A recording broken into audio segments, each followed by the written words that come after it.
That chocolate cake was to die for. I'm sure you've said that, or at least heard people say things like that. Puddings, desserts, meals, whatever it be. Food is so exciting. And we've got this really, really silly saying that chocolate cake is to die for. But honestly, we would never die for a piece of chocolate cake, would we? But the truth is that each one of us has one life to live. And each one of us has one death to give. We have a choice.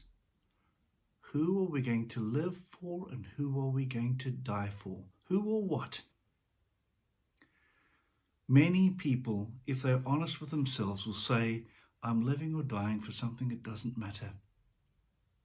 Now the disciples came to a moment of decision in John chapter 11, verse 16, and Thomas led the way.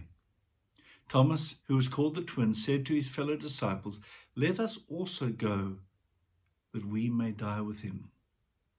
Jesus was on his way to Jerusalem to Lazarus' side. Lazarus had died, and Jesus had been saying, I'm going there to die. And they were struggling to believe that he would rise from the dead. But Thomas says, let us go and give our life with him. The truth is, Thomas didn't. He went to Jerusalem, but he ran away with the other disciples. He struggled to believe in the resurrection. But what happened to him after that is quite profound. Once he'd engaged with Jesus, he did give his life for Jesus. He traveled to India and started a church there, and at some point offended the king and was run through with a spear.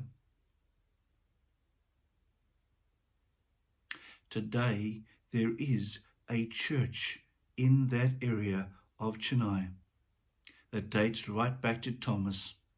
He gave his life for something he believed, and that church continues to witness to Christ.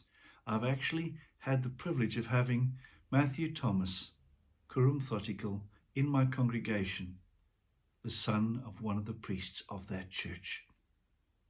Thomas knew what he gave his life for. Do you know what you will give your life for? Jesus challenges Peter, and he tells him of his own death in John chapter 21.